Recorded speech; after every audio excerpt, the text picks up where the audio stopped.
Mega miss ആണ്. അപ്പൊ നിങ്ങളുടെ ഓണം എക്സാമിന് വരുന്ന ഒരു ടോപ്പിക്കുമായിട്ടാണ് മിസ് ഇന്ന് വന്നിട്ടുള്ളത്. നിങ്ങൾക്ക് എല്ലാവർക്കും അറിയാം, നമ്മുടെ പ്ലാനിംഗ് എന്ന് പറഞ്ഞ ചാപ്റ്ററിൽ വളരെ ഇമ്പോർട്ടന്റ് ആയിട്ടുള്ള ഒരു ഏരിയ ആണ് നമ്മുടെ ടൈപ്സ് ഓഫ് പ്ലാൻ എന്ന് പറയുന്നത്. സോ പ്ലാനിങ്ങിൽ നിന്ന് ഒരു മാർക്ക് പോലും നമുക്ക് എന്ത് ചെയ്യരുത്, നമുക്ക് കൈവിട്ട് കളയരുത്. സോ അതിന് നമുക്ക് എന്ത് ചെയ്യണം, നമ്മുടെ ഈ ടൈപ്സ് ഓഫ് പ്ലാൻ എന്ന് പറഞ്ഞിട്ടുള്ള കൺസെപ്റ്റ് പഠിച്ചേ മതിയാകൂ. അതാണ് നമ്മൾ ഇന്ന് ഡിസ്കസ് ചെയ്യാൻ വേണ്ടിയിട്ട് പോകുന്നത്. സോ ടൈപ്സ് ഓഫ് പ്ലാൻ ഇത് നമ്മൾ പഠിക്കാൻ വേണ്ടിയിട്ട് മിസ് ഇവിടെ ഒരു കോഡ് കൊടുത്തിട്ടുണ്ട്. ആ കോഡ് വെച്ചിട്ട് നിങ്ങൾക്ക് എന്ത് ചെയ്യാം, ഇവ ഓരോന്നും പഠിച്ചു വെക്കാം അല്ലെങ്കിൽ ഓർത്ത് വെക്കാം. സോ ഫസ്റ്റ് വൺ എന്ന് പറയുന്നത് എന്താണ്, ഓപ്സ്, MRP-B.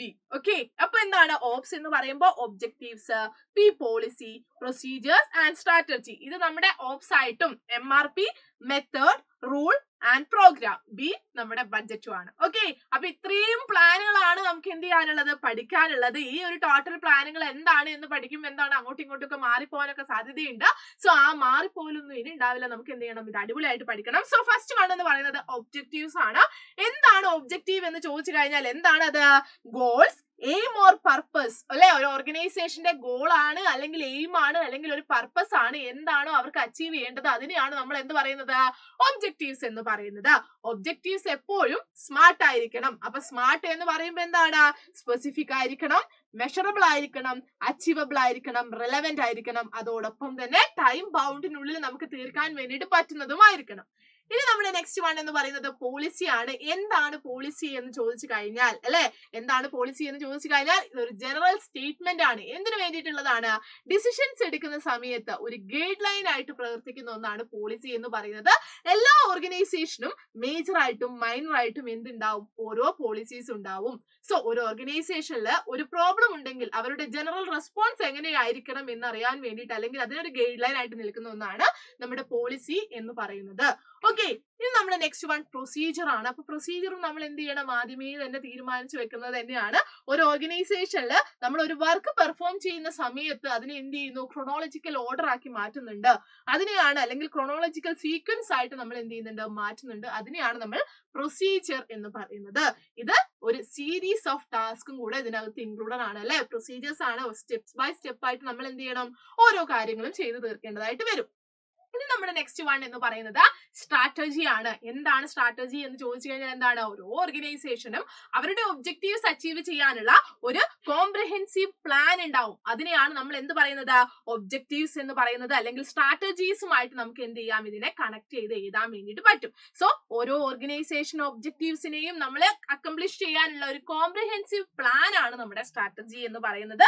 അതിലൂടെ നമ്മൾ എന്ത് ചെയ്യുന്നുണ്ട്, ലോങ് ടേം ഒബ്ജക്റ്റീവ് ഡിറ്റർമൈൻ ചെയ്യുന്നുണ്ട്. അതുപോലെ തന്നെ എന്താണ്, adopting particular course of action and allocating resources. നമ്മുടെ ഓർഗനൈസേഷനിലുള്ള റിസോഴ്സസിനെ അലോക്കേറ്റ് ചെയ്തിട്ട് എന്തിനു വേണ്ടിയിട്ടാണ്, നമ്മുടെ ഒബ്ജക്റ്റീവ്സ് അച്ചീവ് ചെയ്യാൻ വേണ്ടിയിട്ടുള്ള റിസോഴ്സസുകളെ അലോക്കേറ്റ് ചെയ്യാൻ വേണ്ടിയിട്ടും സ്ട്രാറ്റജിയിലൂടെ നമുക്ക് സാധിക്കുന്നുണ്ട്.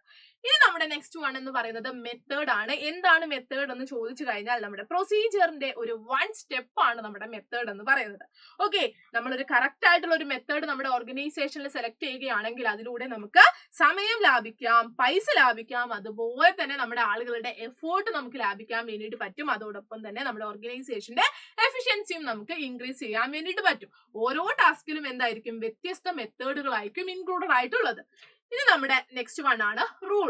എന്താണ് റൂൾ എന്ന് ചോദിച്ചു കഴിഞ്ഞാൽ നിങ്ങൾക്ക് എല്ലാവർക്കും അറിയുന്നത് പോലെ തന്നെ എന്താണ്, എന്ത് ചെയ്യണം എന്ത് ചെയ്യരുത് എന്നുള്ളതിനൊരു ഗൈഡ് ലൈൻ ആണ് നമ്മുടെ റൂൾ എന്ന് പറയുന്നത്. അതായത് what is to be done or not to be done.